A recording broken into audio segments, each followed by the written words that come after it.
Hello traders, welcome to trade plan. So இன்னைக்கு நிஃப்டியோட expiry Tuesday. நிஃப்டியோட எக்ஸ்பைரி எப்படி முடிஞ்சிருக்குன்னு நம்ம பார்ப்போம். இன்னைக்கு ஒரு ஸ்பெஷல் வீடியோவாகவே நிச்சயமாக இருக்கும். ஏன்னா நாம ஆப்ஷன் ப்ரீமியம் பேஸ்ட் அனாலிசிஸ் தான் முக்கியத்துவம் கொடுக்குறோம். அது ஏன் அப்படிங்கிறதுக்கான முழு விளக்கம் இன்னைக்கு நிச்சயமாக உங்களுக்கு கிடைக்கும். இந்த week expiry not only weekly expiry, it is also called monthly expiry. So market பார்த்தீங்கன்னா நான் உங்களுக்கு மந்த்லி ஃபியூச்சர் நான் வச்சு காட்டுறேன். ஸோ உங்களுக்கு மந்த்லி ஃபியூச்சர் எப்படி வந்து முடிஞ்சிருக்கு அப்படிங்கிறது உங்களுக்கு புரியும். ஓகே. ஸோ நிஃப்டி 50 நிஃப்டியில் sorry. Okay. So active contracts Nifty index future அதில் எக்ஸ்பைரி பார்த்தீங்கன்னா 30th டிசம்பர். ஓகே. இன்னைக்கு பார்த்தீங்கன்னா 30th டிசம்பரோட ஃபியூச்சர் பார்த்தீங்கன்னா முடிஞ்சிருக்க இடம் வந்து ஸோ இன்னும் செட்டில்மெண்ட் அந்த க்ளோஸ் வரல. So we can go for last price 25,937 முடிஞ்சிருக்கு. ஸோ ஓகேவா. இப்போ நிஃப்டி இண்டெக்ஸ் எங்கே க்ளோஸ் ஆகிருப்பாருங்க? சேம் 25,938. ஸோ செட்டில்மெண்ட் நடக்கும்போது நிச்சயமாக அது ரெண்டும் சமமாயிடும். இதுதான் நான் சொல்ல வர்றது. எக்ஸ்பைரி அன்னைக்கு நம்மளுடைய ஸ்பாட்டும் ஃபியூச்சரும் சமமாக வந்து சேரும். இது மந்த்லி ஃபியூச்சர்ன்றதுனால நம்மளால ஈஸியாக பார்க்க முடியுது. வீக்லி ஃபியூச்சருக்குன்னு ஒரு ஸ்பெசிஃபிக் இன்ஸ்ட்ருமெண்ட் வந்து நம்ம என்எஸ்சியில் அவைலபிள் கிடையாது. ஸோ அதனால தான் நம்ம வீக்லி ஃபியூச்சரை கால்குலேஷன் பேசிஸில் எடுத்துகிட்டு போகிறோம். அதிலும் இதே அல்காரிதம் தான் ப்ளே ஆகும். At the end of expiry day ஸ்பாட்டும் ஃபியூச்சரும் சமமாக வந்து சேரும். அப்படி இருக்கும்போது ஒவ்வொரு ஆப்ஷன் ப்ரீமியம்க்கும் பார்த்தீங்கன்னா ஸ்பாட்டின் அடிப்படையில் விலை நிர்ணயம் ஏற்படாது. அது ஃபியூச்சர் அடிப்படையில் தான் ஏற்ற இறக்கங்களை சந்திக்கும். அது கடைசியா பார்த்தீங்கன்னா எக்ஸ்பைரி அன்னைக்கு ஸ்பாட்டும் ஃபியூச்சரும் சமமாக வந்து சேரும்போது எல்லா ஸ்ட்ரைக் ப்ரைஸஸ்க்கும் அதனுடைய உண்மை விலை செட்டில் செய்யப்படும். இதுதான் வந்து பேசிக்கா ஆப்ஷன் செக்மெண்ட்ல என்ன நடக்குதுன்றத அல்காரம். ஸோ அந்த அல்காரத்தை இன்னைக்கு கொஞ்சம் விளக்கமா பார்க்க போறோம். ஓகே. ஸோ மார்க்கெட் இன்னைக்கு ஸ்பாட் முடிச்சிருக்க இடம் 25,938. ஓகே. ஸோ ஃபர்ஸ்ட் நம்ம என்ன பண்ணுவோம்? நீங்க பாருங்க 25,950 நான் எடுத்துக்கிறேன். ஓகே. 25,958 எடுத்திருக்கேன். இந்த 25,950 கால் சைடு வந்து மார்க்கெட் மேல முடிஞ்சிடும். 950க்கு மேலேயே முடிஞ்சிருக்கு. 938 கீழே முடிஞ்சிருக்கு. அப்போ இவன் ஃபெயில் ஆயிட்டான். அப்போ இவனுக்கு செட்டில் ஆகக்கூடிய வேல்யூ 0. 950 புட்டு வந்து 950க்கு கீழே க்ளோஸ் ஆகணும் எக்ஸ்பைரி அன்னைக்கு. எவ்வளோ முடிஞ்சிருக்கு? 938 முடிஞ்சிருக்கு. ஸோ ஒரு 11-12 பாயிண்ட்ஸ் வந்து இவனுக்கு செட்டில்மெண்ட் செய்யப்படும். எக்ஸாக்டாக 11.10. ஓகே. ஸோ அதுக்கப்புறம் பார்த்தீங்கன்னா ஒரு 900 எடுத்துக்கங்க. 900க்கு மேலே முடிஞ்சிருக்கா? 900க்கு மேலே முடிஞ்சிருக்கா? எஸ். எவ்வளோ? 38 பாயிண்ட் மேலே முடிஞ்சிருக்கு. ஸோ 38 பாயிண்ட் கொடுத்துருக்காங்க. 900 கீழே முடிஞ்சிருக்கா?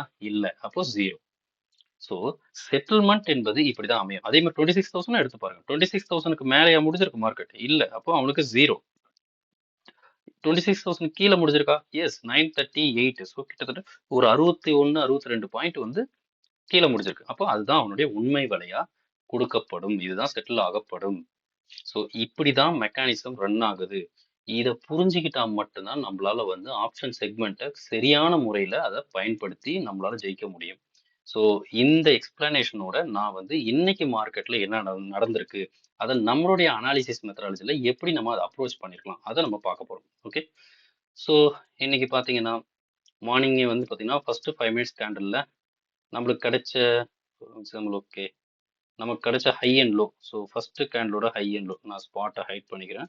நம்மளோட வீக்லி சார்ட் ஃபர்ஸ்ட் கேண்டலோட ஹை அண்ட் லோ பார்த்தீங்கன்னா அரௌண்ட் 950 பாட்டமாகவும் டாப் ஆகவும் பாட்டம் வந்து 900 பாட்டமாகவும் கிடைச்சிருந்தது. ஓகே. ஸோ அந்த வகையில் பார்க்கும்போது ஃபர்ஸ்ட் எடுத்தோன்னு நல்ல ஒரு பியரிஷ் கேண்டல். ஸோ கண்டிப்பாக வந்து 950 புட்டு வந்து ஒரு நல்ல ட்ரெண்ட் பாயிண்டாகவே அதை மார்க்கெட்டை கொண்டு போயிருக்கும். அதுலேருந்து ஆரம்பிக்கலாமா? ஸோ 950 இன்னைக்கு ஒரு நல்ல ஒரு ரேஞ்ச் பவுண்ட். இந்த மாதிரி ரேஞ்ச் பவுண்ட் மார்க்கெட்ல யூஸ்வலா ஆப்ஷன் பையருக்கு வேலையே இருக்காது. ஆனா ஒரு ரேஞ்ச் பெருசா இருக்கக்கூடிய ரேஞ்ச் பவுண்ட் மார்க்கெட்ல நம்மளுக்கு ஒரு நல்ல ஆப்பர்ச்சுனிட்டி கிடைக்கும். அது எப்படிங்கிறத இன்னைக்கு பார்த்துருவோம். ஓகே. இந்த வீடியோவை தெளிவா பாருங்க. ரேஞ்ச் பவுண்ட் மார்க்கெட்டும் நீங்க இதில் அப்சர்வ் பண்ணலாம். அதே சமயம் ஒரு ரேஞ்ச் பவுண்ட் மார்க்கெட்ல ஒரு நல்ல ஆப்பர்ச்சுனிட்டிஸ் நமக்கு அமையுதுன்றதையும் உங்களுக்கு புரியுதல் ஏற்படும். Okay. So first of all நான் என்ன பண்ணியிருக்கேன்னா டாப் ஸ்ட்ரைக் எடுத்திருக்கேன். 950 கால் போட்டு எடுத்திருக்கேன். ஏன் அப்படின்றது காரணம் அது ஹையில் இருக்கக்கூடிய strike price as well as first candle ஒரு நல்ல ஒரு ஸ்ட்ராங்கான பியரிஷ் கேண்டில். ஓகேவா. ஸோ அப்போ எனக்கு டாப் ஸ்ட்ரைக் 950 அமைஞ்சதுனால நான் ஃபர்ஸ்ட் 950லேருந்து ஆரம்பிக்கிறேன் என்னுடைய அனாலிசிஸை. அப்போ ஃபர்ஸ்ட் கேண்டில் பார்த்தீங்கன்னா காலுடைய ஹை எவ்வளோ? 50.6. ஸோ 51 வச்சுக்கலாமா? 51. இந்த 51 நான் 950 புட்டில் நான் மார்க் பண்ணுறேன். ஓகே, 51. இப்போ 51க்கு எபவ் வந்து க்ளோஸ் ஆகிட்டோம். ஃபர்ஸ்ட் கேண்டலோட லோ பார்த்தீங்கன்னா 47. அதை நம்ம கால் சைடில் மார்க் பண்ணலாம். 47க்கு கீழே வந்து க்ளோஸ் ஆகிட்டான். ஓகே, 47க்கு கீழே வந்து க்ளோஸ் ஆகிட்டான் ஃபர்ஸ்ட் கேண்டிலே. ஸோ இங்கேயே தெரிஞ்சு போச்சு 950 புட்டு வந்து ட்ரெண்ட் பாயிண்ட் அப்படிங்கிறது. அப்போ ஆட்டோமேட்டிக்கா அடுத்த ஸ்ட்ரைக் வந்து 900 விச் இஸ் ஃபர்ஸ்ட் கேண்டலோடைய பாட்டம். அதை நம்ம ரொம்ப கவனமா ஞாபகம் வச்சுக்கணும். ஓகேவா? ஸோ இனிஷியலா யார் யாரெல்லாம் அமையறாங்கன்றது நம்ம எப்பவுமே ஃபோக்கஸ்டா ஞாபகம் வச்சுக்கணும்.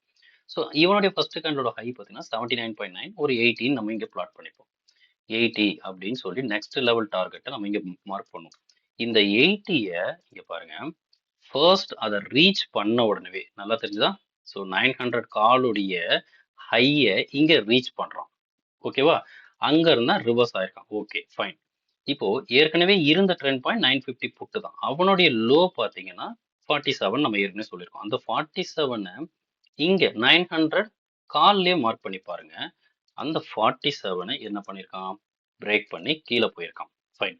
அப்போ 900 கால் வந்து இங்க லூசர் ஆயிடுச்சு. ஓகேவா?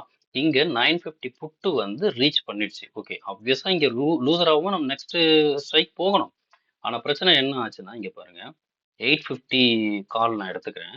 850 கால்ல இங்க பாருங்க 47 நான் மார்க் பண்றேன். 47 47க்கு போகவே இல்லை. ஃபர்ஸ்ட் அந்த 3 கேண்டல்ல ரீச் ஆகல. ஓகேவா? அதுக்கு முன்னாடியே ரிவர்சல் ஆச்சு. ஸோ ட்ரெண்ட் பாயிண்டோடைய லோவை தொடவே இல்லை. சரி, ஆப்போனண்டோட ஹையை தொட்டா கூட நம்ம அட்லீஸ்ட் கன்சிடரேஷன் எடுக்கலாமா? நம்ம உதாரணத்துக்கு ஒரு ஆப்போனண்டோட ஹை எடுத்துக்கலாமா? 850 புட்டோட ஹை எடுக்கலாமா? 850 புட்டுடைய ஹையையாவது இது டச் பண்ணி தான் நம்ம இந்த 850 கால்ன்ற அந்த ஒரு ஸ்ட்ரைக்கை வந்து அனலைசேஷனுக்காக நம்ம எடுத்துக்கலாம். அதாவது இந்த ரிவர்சல் ஃபார்ம் ஆயிருக்கலாம். இந்த ரிவர்சல் நம்ம கன்சிடரேஷன் இங்கிருந்து ஆரம்பிக்கலாம். 850ல இருந்து ஆரம்பிக்கலாம். நான் சொல்றது புரியுதா? 850ல இருந்து ஆரம்பிக்கிறதுக்கு ஒரு யூஸ்ஃபுல்லா இருக்கும். Okay, so 25,850 put. Sorry, Nifty. Okay, நிஃப்டில 25,850 put. Okay, 30th expiry 25,850 put. Same ஸ்ட்ரைக்ல இவனோட ஹை அந்த டைம்ல என்ன வச்சிருக்கான்? 24.5. 24.5 எங்க இருக்குது? யோசிச்சு பாத்தீங்களா? ஸோ எப்பவுமே நான் சொல்றேன், ஒரு ஸ்ட்ரைக்கை நீங்க ஒரு நம்மளுடைய சிஸ்டத்துக்குள்ள கொண்டு வரணும் அப்படின்னா எய்தர் ட்ரெண்ட் பாயிண்ட் லோவையோ அல்லது ஆப்போனட்டோட ஹையையோ டச் பண்ணியிருந்தாதான் நம்மளால வந்து அதை கன்சிடரேஷன் எடுக்கணும். இந்த மாதிரி அந்த இடத்துல தொங்குறதெல்லாம் நம்ம எடுக்கக்கூடாது. அந்த அடிப்படையில தான் நான் 850 காலை கன்சிடரேஷனுக்கு எடுக்கல. ஸோ அப் டு 900 கால் வரைக்கும் தான் மார்க்கெட்ல இன்வால்வ்மெண்ட் இருந்துச்சு. அப்போ 900 கால் புட்டை தான் நம்ம சேம் ஸ்ட்ரைக்லயும் பார்க்கணும். ஓகேவா? ஏன்னா இங்க ரிவர்சல் நடந்துருச்சு. ஸோ ரிவர்சல் நடந்திருக்கும் போது சொந்த ஆப்போனண்ட்டை ஜெயிக்கணும். அப்போ 950 புட்டுடைய ஹை பார்த்தீங்கன்னா ஆல்மோஸ்ட் ஒரு 49. அந்த 49 நான் இங்க பிளாட் பண்றேன் பாருங்க. இது opponent same strike opponent high 49.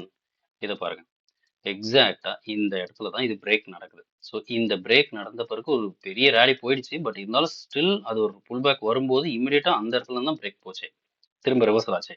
So என்ட்ரின்னு யோசிச்சிங்கன்னா இந்த ஜோன் தான் உங்களுடைய என்ட்ரி ஜோன். ஓகே, ஸோ 900 கால் ஒன்ஸ் அகைன் ட்ரெண்ட் பாயிண்டா கன்வெர்ட் ஆகலாம். இப்போதான் உங்களுக்கு ஒரு விஷயம் என்னன்னா, ஆரம்பத்துல 950 புட்டு வந்து ட்ரெண்ட் பாயிண்டா மாறி இருக்கு. நல்லா பாருங்க, 950 புட்டு வந்து ட்ரெண்ட் பாயிண்டா மாறி இருக்கு. ஓகே, அவன் 900 காலுடைய ஹையில இருந்து ரிவர்சல் ஆகுறான். ஓகே, 900 காலுடைய ஹையில இருந்து ரிவர்சல் ஆகுறான். 900 கால் வந்து அவனுடைய சேம் ஸ்ட்ரைக்கை டிஃபீட் பண்ணி ஒன்ஸ் அகைன் அவனும் ட்ரெண்ட் பாயிண்டா கன்வெர்ட் ஆயிட்டான். ஓகேவா? ஸோ ஃபர்ஸ்ட் கன்வெர்ட் ஆனவன் 950 புட்டு, செகண்ட் கன்வெர்ட் ஆனவன் ட்ரெண்ட் பாயிண்டா 900 கால். இப்போ இதுக்கப்புறம் பாருங்க, ஃபர்ஸ்ட் டைம் இவன் கன்வெர்ட் ஆனவன் வந்து எங்கேருந்து ரிவர்சல் ஆயிருக்கான்? ஆப்போனண்ட், அதாவது 900 காலுடைய ஹைல இருந்து ரிவர்சல் ஆயிருக்கான். ஓகேங்களா? நான் வேணா உங்களுக்கு வந்து இது ரொம்ப யூஸ்ஃபுல்லா இருக்கும். நான் இங்க போடுறேன் பாருங்க, 25,900 சிஇயோட ஹை. ஓகேவா? இது நான் மலையாளத்துக்கு நான் இங்க மென்ஷனே பண்றேன். இப்போ என்ன நான் சொல்ல வரேன்னா, அதுக்கு அடுத்தது இவன் ரேலி போனான்ல, இப்போ 900 புட்டை டிஃபீட், சேம் ஸ்ட்ரைக்கை டிஃபீட் பண்ணி இவனும் ட்ரெண்ட் பாயிண்டா கன்வெர்ட் ஆகும். இவனுக்கு அடுத்த ஆப்போனன்ட் யாரு? இவனுக்கு 950 புட்டு தானே ஆப்போனன்ட். இப்போ அதே 950 புட்டுடைய ஹையை பாருங்க. இவனோட ஹை பார்த்தீங்கன்னா ஒரு 85. அந்த 85 தான் இவனுக்கு நெக்ஸ்ட் டார்கெட். இது ரொம்ப இன்னைக்கு சுவாரஸ்யமா இருந்துச்சு. இன்னைக்கு ரேஞ்ச் பவுண்ட் தான், பட் ஸ்டில் அது எந்த அளவுக்கு நமக்கு வந்து ஆப்பர்ச்சுனிட்டி கொடுக்கக்கூடிய ரேஞ்ச் பவுண்ட் அப்படிங்கிறத பாருங்க. ஸோ 85 நான் 85 நீங்க மார்க் பண்றேன். எக்ஸாக்டா பாருங்க. ஒன்ஸ் அகைன் கால் 900 கால் ட்ரெண்ட் பாயிண்ட்டை கன்வெர்ட் ஆனவன் எகைன் ஒன்ஸ் அகைன் 950 புட்டுடைய ஹைல இருந்து தான் ரிவர்சல் ஆகியிருக்கான். ஸோ இதை தான் நான் சொன்னேன். ரேஞ்ச் பவுண்டா இருக்கும்போது அது பையஸ் உகந்த டே கிடையாது தான். ஆனா இந்த மாதிரியான ரேஞ்ச் பவுண்ட் வந்து உங்களுக்கு ஆப்பர்ச்சுனிட்டி கொடுக்கக்கூடிய ரேஞ்ச் பவுண்ட். ஏன்னா பெரிய ரேஞ்சஸ் இருக்குது. ஒரு பையரா நீங்க ப்ளே பண்ணக்கூடிய நாட்கள் இது. ஓகே. அதுக்கப்புறம் அங்கிருந்து இவனும் ஃபால் எடுக்கிறான். ஃபால் வந்தோடனே ஒன்ஸ் அகைன் இவன் பாருங்க எந்த இடத்துல ஸ்ட்ரகிள் ஆகுறான். அதுக்கப்புறம் லோ கீழே போறான். ஓகே. இப்போ எப்பவுமே ஃபெயில் ஆகுது. அதாவது இங்க பாருங்க இப்போ கடைசியா ட்ரெண்ட் பாயிண்ட் குவாலிஃபை ஆனது யார்? இப்போ கடைசியா ட்ரெண்ட் பாயிண்ட் குவாலிஃபை ஆயிருக்குது 900 கால் சைட்ல. அதுக்கு முன்னாடி குவாலிஃபை ஆனது புட் சைட்ல. இப்போ கால் வந்து ட்ரெண்ட் பாயிண்ட் குவாலிஃபை ரேலியை ஸ்டார்ட் பண்ணும்போது புட்டு வந்து டவுன்ல வருது. புட்டு தன்னுடைய குவாலிஃபிகேஷனை இழக்கிற இடம் எது? இந்த ஹை. கரெக்டா? இந்த ஹை தான் குவாலிஃபிகேஷனை இழக்கிற இடம். எஸ், இழந்துருச்சா? ஒன் செகண்ட் இழந்து கீழே போயிட்டான். இப்போ புட்டு வந்து தன்னுடைய குவாலிஃபிகேஷனை இழந்துட்டான். ஏன்னா அவன் தன்னுடைய சேம் ஸ்ட்ரைக் ஆப்போனண்டோட ஹையையும் ஹைக்கு கீழே வந்துட்டான். இப்போ இந்த இடத்துல தான் ஒரு விஷயம் யோசிக்கணும். இந்த மாதிரி கால் சைட்ல ரேலி போயிருக்கும் போது இந்த ஹை யாரோட ஹை? புட் சைட்ல 950 புட்டுக்கு இனிஷியலா குவாலிஃபை ஆச்சுல, அந்த ஹை யாரோட ஹை? 950 காலுடைய ஹை. இந்த அப்சைட் ரேலியில 950 காலுடைய ஹை வந்து அப்டேட் ஆகியிருக்குமா? ஸோ அதை ஒரு தடவை செக் பண்ணிக்கலாமா? 950 காலுடைய ஹை வந்து அப்டேட் ஆகியிருக்கும். இந்த இடத்துல இருக்கும்போது 50.6, இங்கே வரும்போது 54.4. ஸோ ரொம்ப பெரிய வித்தியாசம் இல்லை, பட் ஸ்டில் நம்ம வந்து அதை மார்க் பண்ணணும். ஓகே, 54னே வச்சுக்கோங்க. இப்போ பாருங்க, இந்த 54க்கு கீழே வரும்போதே இவன் ஃபெயில்டு. ஆல்சோ நான் இங்கே 900 ட்ரெண்ட் பாயிண்டே 1 செகண்ட் போட்டுக்கிறேன் கால் சைடில், ஏன்னா அதுதான் நம்ம இப்போ ஃபோக்கஸ் பண்ணுறோம். இப்போ இங்கே ஒன்ஸ் இந்த 54 கீழே வரும்போதே இவனோட ட்ரெண்ட் பாயிண்ட் குவாலிஃபிகேஷன் ஃபெயில் ஆயிடுது. ஈவன் 54 ஆர் 50 அந்த ரெண்டு லெவலுக்கும் கீழே வரும்போது ட்ரெண்ட் பாயிண்ட் குவாலிஃபிகேஷன் ஃபெயில் ஆயிடுது. அவனுடைய அதிகபட்ச சப்போர்ட் லெவல் வந்து தன்னுடைய இன்ட்ராடே லோ, அந்த லெவலுக்கு கீழேயும் போயிட்டான். அப்போ கம்ப்ளீட்டா 950 புட்டு வந்து ட்ரெண்ட் பாயிண்ட் குவாலிஃபிகேஷன்ல இருந்து வெளியில போகுது. ஓகேவா? பட் இப்போ என்ன நடக்குதுன்னா, இந்த கால் சைட் ட்ரெண்ட் பாயிண்ட கடைசியா குவாலிஃபை ஆயிடுச்சுல, அவன் ஆப்போனன்ட் புட்டுடைய 950 புட்டுடைய ஹைல இருந்து ரிவர்சல் ஆகுறான். இந்த ரிவர்சல் நடக்கும்போது ஒன்ஸ் அகைன் 950 புட்டு வந்து ரிவர்சல் ஸ்டார்ட் ஆகுது. ஓகே, இங்க லெவல் இருக்குதானா? இங்க லெவல் கிடையாது. இங்க லெவல் கிடையாது. பட் இங்க பாத்தீங்கன்னா ப்ராப்பரா கரண்ட் ட்ரெண்ட் பாயிண்ட் வந்து ஆப்போனண்டோட ஹைல இருந்து தான் ரிவர்சல் ஆயிருக்கான்றதை நம்மளால புரிஞ்சிக்க முடியும். ஓகே, ஸோ இங்க பாத்தீங்கன்னா இவன் மறுபடியும் பாத்தீங்கன்னா மேல ரேலி போறான். இப்போ அதாவது இதை எப்படி புரிஞ்சுக்கலாம்? இந்த லெவல்ஸ் கிடையாதுன்னு நான் சொன்னேன். ஆக்சுவலா இதை எப்படி புரிஞ்சுக்கலாம்னா லெவல்ஸ் இருக்குது. என்ன லெவல் அப்படி பாத்தீங்கன்னா 900 கால் வந்து ட்ரெண்ட் பாயிண்டா கன்வெர்ட் ஆனதுக்கு அப்புறம் 900 காலுடைய லோ தான் ட்ரெண்ட் பாயிண்ட் லோ. இவனோட லோ 26.8, ஸோ 27.8, 28னே வச்சுங்களேன். அந்த 28 தான் இங்க பிளே ஆகும். ஓகே, இப்போ current low trend point low வந்து 28. ஸோ 28 பார்த்தீங்கன்னா இவனும் ஆக்சுவலாக நான் தப்பு பண்ணிட்டேன், இந்த இடத்துல சொல்ல மறந்துட்டேன். ஸோ எதுக்கு சொல்லணும்னா ரேஞ்ச் பவுண்டு எந்த மாதிரி ஆக்ட் ஆயிருக்கு, அதாவது ஒருத்தனுக்கு ஒருத்தன் ட்ரெண்ட் பாயிண்டா கன்வெர்ட் ஆகுறான்னா அவனோட அடுத்த ஸ்ட்ரைக்கோட ஆப்போனண்டோட ஹைல இருந்து இவன் ரிவர்சல் ஆகுறான், இவனுடைய ட்ரெண்ட் பாயிண்ட் லோல இருந்து இவன் ரிவர்சல் ஆகுறான். நான் ஆப்பர்ச்சுனிட்டி சொன்னேன். ஆக்சுவலாக நான் இதை அப்சர்வ் பண்ணதால தான் சொன்னேன். இது இந்த இடத்துல பார்த்தீங்கன்னா 28. ஓகே, ஸோ இங்க இருந்து ரிவர்சல் ஸ்டார்ட் ஆயிருக்கான். இப்போ இங்க இருந்து ரிவர்சல் ஸ்டார்ட் ஆகும்போது இவனுடைய சொந்த ஆப்போனண்ட்டையும் வின் பண்ண பிறகு தான் இவன் ட்ரெண்ட் பாயிண்ட். ஆனா அவனோட ஹை வந்து கொஞ்சம் தொலைவா தான் இருந்துச்சு. 950 காலுடைய ஹை வந்து கொஞ்சம் தொலைவா தான் இருந்துச்சு. ஸோ ஏன்னா அந்த இடத்துல பார்த்தீங்கன்னா ஒரு 54 என்பது இதுதான். ஓகே, இந்த 54 தானா தான் ட்ரெண்ட் பாயிண்ட். ஸோ அதுக்கு தொலைவா தான் இருந்துச்சு. ஆனா ரிவர்சல் ப்ராப்பரா ஒருத்தருக்கு ஒருத்தருடைய ஹை அண்ட் லோல ரிவர்சல் நடந்துச்சு. புரியுதா? ஒன்ஸ் அகைன் இவன் ரேலி போகும்போது இவனுடைய சேம் ஹை அந்த இடத்துல இருந்து ஒன்ஸ் அகைன் ரிவர்சல் ஆகுறான். இந்த ரிவர்சல் நடக்கும்போது நல்லா பாருங்க, இந்த 54 தாண்டின உடனே 950 புட்டு வந்து ட்ரெண்ட் பாயிண்ட். கரெக்டா? எப்போ 54 தாண்டின பிறகு ட்ரெண்ட் பாயிண்ட். அப்போ இவனுடைய லோ என்ன? இவனோட லோ என்ன? 23.5. So 23 R 24. ஓகே, ஒன்ஸ் இந்த ஹையை தாண்டின பிறகு 900 காலுடைய ஹை தான் நம்ம பார்க்கணும். 900 கால் தான் ஆப்போனண்ட். 900 காலில் பாருங்க 23 தானே? 23. எக்ஸாக்டா பாருங்க, இந்த ஜோன், அதாவது இங்க ஸ்ட்ரகிள் ஆயிருக்குல்ல, இந்த ஹையை தாண்டிட்டு இந்த இந்த இடத்துல ஒரு கன்சல்டேஷன் போட்டுச்சுல, இங்க இருந்து ஒரு ஃபால் இப்படி வந்துச்சு பாத்தீங்களா, அந்த ஃபாலுக்கு ஈக்குவலண்டான ரைஸை பாருங்க. இது என்னன்னா, இதை நான் உங்களுக்கு எப்படி இப்போ நான் இந்த மாதிரி டபுள் சார்ட்ல எக்ஸ்பிளைன் பண்ணும்போது உங்களுக்கு கன்ஃபியூஷன் ஆகுற மாதிரி இருக்கலாம். நான் இதை உங்களுக்கு கிளியரா எக்ஸ்பிளைன் பண்றேன். ஃபர்ஸ்ட் ஆஃப் ஆல், இங்க ஒரு டாப் ஸ்ட்ரைக், அதாவது 950, 25 950, அதுல டாப்னாலே புட்டு தான். பாட்டம் வந்து 900 அப்படி அமைஞ்சிருச்சு இன்னைக்கு காலையிலேயே. இங்க ஃபர்ஸ்ட் ட்ரெண்ட் பாயிண்ட் 950 புட்டு, ஈவன் ட்ரெண்ட் பாயிண்ட் மேல போறான். மேல போகும்போது எல்லாருமே சொந்த ஆப்போனண்ட் டிஃபீட் பண்றாங்க. ஸோ ரெண்டாவது ஆப்போனண்டா இருக்கக்கூடிய 900 காலுடைய ஹையிலிருந்து ரிவர்சல் ஆகுறாங்க. இது புட் சைட்ல. ஓகே, இப்படி ரிவர்சல் ஆகும்போது நல்லா பாருங்க, நான் இதை எரேஸ் பண்ணிடுறேன். அதாவது 900 கால், 950 புட் அப்படின்னு நான் செப்பரேட்டா பிரிச்சுக்கிறேன். இப்போ 950 புட்டு தான் இனிஷியல் ட்ரெண்ட் பாயிண்ட். அவன் சேம் ஸ்ட்ரைக்கை டிஃபீட் பண்ணிட்டு அடுத்தது மேலே ஏறணும். அப்படி ஏறும்போது ஒரு ரிவர்சல். அந்த ரிவர்சல் எங்கேருந்து நடக்குது? ஒரு ஹை. அது யாரோட ஹை? 900 காலுடைய ஹை. ஏன்னா புட்டுக்கு ஆப்போனன்ட் கால் தான். அவனுடைய ஹைலேருந்து ரிவர்சல் நடக்குது. அதே டயத்துல இவன் டவுன் சைடு வந்திருப்பான்ல, அவன் ரேலி ஆகும்போது இவன் எங்கேருந்து ரிவர்சல் ஆகுறான்னா 950 புட்டுடைய லோ, இந்த லோல இருந்து ரிவர்சல் ஆகுறான். இவன் வந்து ஹைல இருந்து ரிவர்சல் ஆகுறான். ஓகே, இது நடக்குது. ஒன்ஸ் அகைன் இவன் ரேலி போகும்போது இவன் ரீச் பண்ற இடம் எங்கன்னு பாத்தீங்கன்னா, ஒன்ஸ் அகைன் காலுக்கு வந்து அப்போனன்ட் புட்டு புட்டு அதாவது 950 புட்டுடைய ஹை இங்க இருந்து ரிவர்சல் ஆகுறான். இவன் அந்த டைம்ல இவன் டவுன் சைடு வந்திருப்பானா, அவன் ரேலி போகும்போது இவன் டவுன் சைடு வரும்போது இவன் ஒரு இடத்துல ரிவர்சல் ஆகுறான். அது எந்த இடம் பாத்தீங்கன்னா 900 உடைய காலுடைய லோ. ஒன்ஸ் அகைன் இவன் ரேலி போறான். இவன் மறுபடியும் ஒரு இது கீழே வரான். ஸோ இன்னைக்கு நடந்தது ஒரு ரேஞ்ச் பவுண்ட் மார்க்கெட். 900 ஸ்ட்ரைக்குக்கும் 950 ஸ்ட்ரைக்குக்கும் உள்ளார நடந்த ரேஞ்ச் பவுண்ட் மார்க்கெட் தான். ஆனா அந்த ரேஞ்ச் பவுண்ட் மார்க்கெட்ல ப்ரீமியம் வைஸ் பார்க்கும்போது நல்ல ஒரு வாலட்டிலிட்டி, நல்ல ஒரு மூவ்மெண்ட், பிரைஸ் மூவ்மெண்ட் இருந்துச்சு.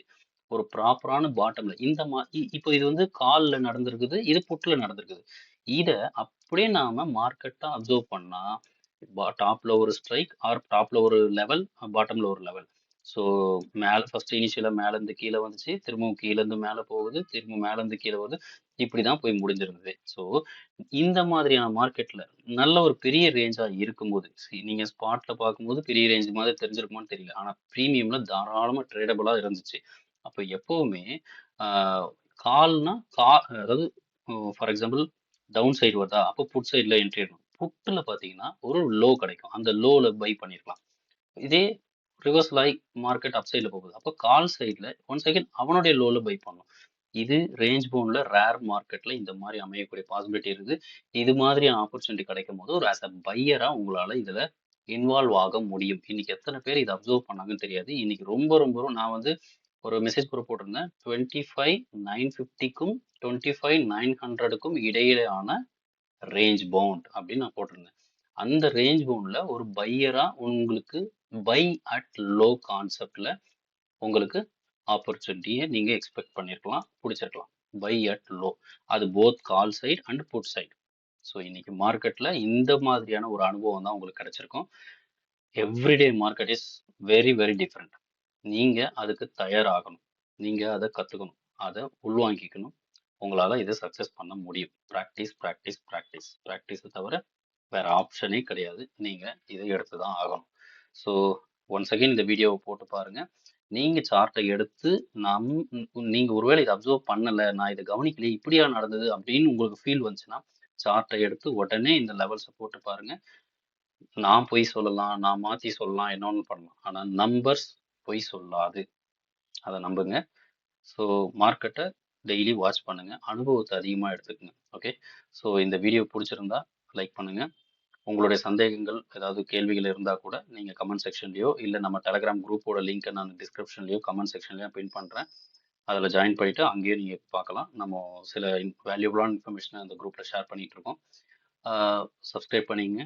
வேறு யாருக்காவது இன்ட்ரெஸ்டடாக இருந்தாங்கன்னா ட்ரேடிங்கில் இந்த சேனலை நீங்கள் சஜஸ்ட் பண்ணலாம், ஷேர் பண்ணுங்கள். ஓகே, ஸோ நாளைக்கு ஒரு முக்கியமான அனௌன்ஸ்மெண்ட்டாக நான் உங்களுக்கு குரூப்பில் கொடுக்குறேன். ஸோ நெக்ஸ்ட் பேட்சை நான் சொல்கிறேன்.